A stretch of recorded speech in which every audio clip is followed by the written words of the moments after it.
कृपया ध्यान दीजिए। नमस्कार, मैं रोहित झा। पिछले दिनों देश के हवाई यात्रा में जो कुछ भी हुआ उससे पूरे देश में कोहराम मच गया। ये बात अजीब है कि डीजीसीए के एक बदले हुए नियम से इंडिगो सड़क पे आ गया और सिविल एविएशन मंत्रालय को इसकी भनक तक नहीं मिली। कमाल है। एक डेटा कहता है कि 2 दिसंबर को 200 उड़ानें रद्द की गई, 3 दिसंबर को 150 से ज़्यादा, 4 दिसंबर आते आते ये नंबर 550 चला गया। 5 दिसंबर को कैंसिल होने वाले फ्लाइट की संख्या 1600 तक पहुंच जाती है। 6 दिसंबर को 800 से ज़्यादा उड़ानें रद्द की गई, 7 दिसंबर को 650 और 8 दिसंबर को लगभग 550 उड़ानें रद्द की जाती है और ये सिलसिला आज तक जारी है। एयरपोर्ट पे हाहाकार मच गया। ऐसी तस्वीरें आ रही थी जिसमें फ़र्क करना मुश्किल था कि ये रेलवे स्टेशन है या हवाई अड्डा। ये सब कुछ होते ही डीजीसीए तुरंत हरकत में आता है और इंडिगो को कारण बताओ नोटिस जारी करते हुए क्राइसिस मैनेजमेंट ग्रुप बनाया गया और यात्रियों को रिफंड और लगेज रिटर्न का आदेश भी दिया गया। इन सब के बावजूद कोई शादी में नहीं पहुंच पाया तो किसी ने ऑनलाइन ही अपना रिसेप्शन अटेंड किया, किसी की परीक्षा छूट गई तो किसी की नौकरी की ज्वाइनिंग ही नहीं हो पाई। इस पूरी त्रासदी के पीछे सरकार का वो नियम था जिसमें पायलटों के लिए छुट्टी और एक हफ्ते में ज़्यादा आराम देने के लिए कहा गया था। लेकिन सबसे बड़ा मसला ये है कि जब देश की पूरी आबादी का एक छोटा हिस्सा हवाई यात्रा करता है तो फ्लाइट के देर होने पर या कैंसिल होने का इतना बड़ा मुद्दा बन सकता है, तो उस बड़ी आबादी का क्या जो रेल से यात्रा करती है। ट्रेन का देरी से चलना या कैंसिल होना कोई खबर क्यों नहीं बनती है। ट्रेन के लेट होने की दास्तां आप कागज़ कलम लेकर आज नोट करते हुए चलिए। कोलकाता गाजीपुर सिटी एक्सप्रेस 2.5 घंटे की देरी से चल रही थी। श्रमजीवी एक्सप्रेस 43 मिनट लेट होती है। Jhajha Danapur fast passenger train 1.5 घंटे लेट होती है। विभूति एक्सप्रेस लगातार 3 दिन तक 5 घंटे की देरी से चल रही थी। बताइए, 5 घंटे की देरी और ये कहीं खबर नहीं बन रही। इसी तरह साउथ बिहार एक्सप्रेस 4.5 घंटे लेट होती है। डिब्रूगढ़ लोकमान्य तिलक एक्सप्रेस 4 घंटे 15 मिनट की देरी से अपने गंतव्य पर पहुंचती है। आपको लग रहा होगा कि कोहरे की वजह से ट्रेन लेट हो रही होगी, फिर आपको ट्रेन नंबर 125-24 के बारे में जानकारी नहीं होगी। आनंद विहार से चलकर न्यू जलपाईगुड़ी जाने वाली ये ट्रेन अक्टूबर महीने में 9 घंटे की देरी से अपने गंतव्य स्टेशन पर पहुंचती है। इसमें यात्रा करने वाली एक महिला रेलवे से सवाल भी करती है कि इस ट्रेन को जलपाईगुड़ी स्टेशन पे शाम के 6:30 बजे पहुंचना था, जो अब सुबह के 3 बजे पहुंचाएगी। ऐसी स्थिति में मेरी सुरक्षा की गारंटी कौन लेगा? क्या इसका कोई जवाब रेल मंत्री के पास है?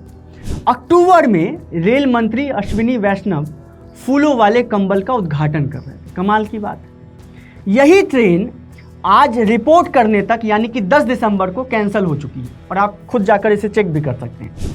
ट्रेन के कैंसिल होने के क्रम में ये कोई इकलौती ट्रेन नहीं है। ट्रेनों के कैंसिल होने का सिलसिला भी बदस्तूर जारी है। पूरी भुजिया सत्तू चूड़ा बस्ते में बांध कर ले जाने वाली जनता की किसे परवाह है। सरकार तो तब हरकत में आएगी जब उनका एलीट क्लास 2 घंटे एयरपोर्ट पे खड़ा हो जाएगा, लेकिन 4 घंटे की देरी से चलने वाली ट्रेन पर कोई हेडलाइन नहीं बनेगा। कभी प्रधानमंत्री ने कहा था कि हवाई चप्पल वाला भी हवाई जहाज में यात्रा करेगा। अब प्रधानमंत्री को खुद बताना चाहिए कि कौन सा हवाई चप्पल पहनने वाला व्यक्ति भाई साहब 8,000 10,000 रुपये देकर हवाई यात्रा कर रहा है। हवाई जहाज में बैठना और हवाबाजी करने में फ़र्क मिटने लगे तो ऐसी ही तस्वीरें उभरती है। पायलटों के आराम और छुट्टी को इतनी प्राथमिकता देने वाली सरकार को यह भी बताना चाहिए कि वो लोको पायलट के समस्याओं की अनदेखी और कितने वक्त तक करती रहेगी। रेल मंत्री को ट्रेन के ड्रोन शॉट का वीडियो पोस्ट करने से फुर्सत मिल जाए तो उन्हें आज हमारी ये रिपोर्ट भेजकर देखने के लिए कही। किसी भी रेल दुर्घटना के बाद सबसे पहले जांच लोको पायलट पर बिठाई जाती है, मगर ये भुला दिया जाता है कि यही सरकार लोको पायलट को टॉयलेट और लंच ब्रेक देने से भी मना कर देती है। लोको पायलट के केबिन में शौचालय भी नहीं होता। ऐसे में सबसे ज़्यादा मुश्किल ड्यूटी पर तैनात महिला कर्मचारियों को आती है।